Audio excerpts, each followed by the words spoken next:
മൊത്തം. ഷാർജയിലെ ഫ്ളാറ്റിൽ തൂങ്ങി മരിച്ച നിലയിൽ കണ്ടെത്തിയ കൊല്ലം തേവലക്കര സ്വദേശിനി അതുല്യ അതിക്രൂരമായ പീഡനം ഏറ്റുവാങ്ങിയിരുന്നുവെന്ന കുടുംബത്തിന്റെ ആരോപണം ശരിവെച്ച് പോസ്റ്റ്മോർട്ടം റിപ്പോർട്ട്.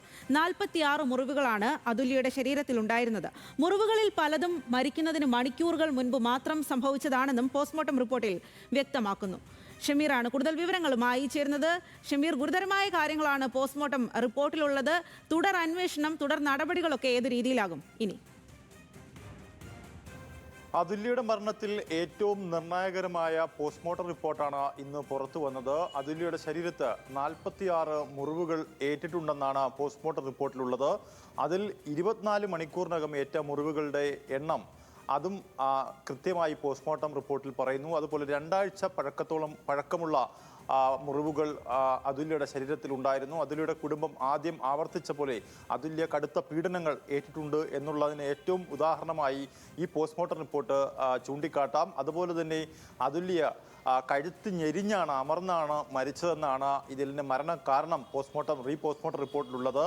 അത് ഒരു പക്ഷേ തൂങ്ങി മരണമോ അല്ലെങ്കിൽ ഫോഴ്സ്ഫുള്ളി ഒരാൾ ഞെക്കി കൊന്നതോ ആകാം എന്ന തരത്തിലാണ്. അത് എങ്ങനെ വേണമെങ്കിലും വ്യാഖ്യാനിക്കാം എന്നാണ് നിയമവിദഗ്ധർ പറയുന്നത്.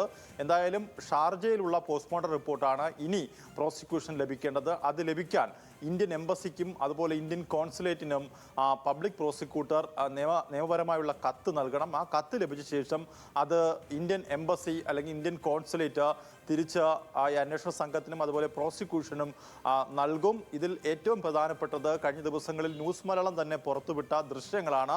ആ ദൃശ്യങ്ങളുടെ അതിൻ്റെ ആധികാരികത പരിശോധിക്കാനായി തിരുവനന്തപുരത്തെ FSLലേക്ക് ഫോറൻസിക് ലാബിലേക്ക് അയച്ചിരിക്കുകയാണ്. ഫോറൻസിക് ലാബിലെ പരിശോധനാ ഫലവും വരേണ്ടതുണ്ട്. എന്തായാലും ഈ മാസം 8-ാം തീയതിയാണ് ഈ കേസ് വീണ്ടും കൊല്ലം പ്രിൻസിപ്പൽ സെഷൻസ് കോടതി പരിഗണിക്കുന്നത്.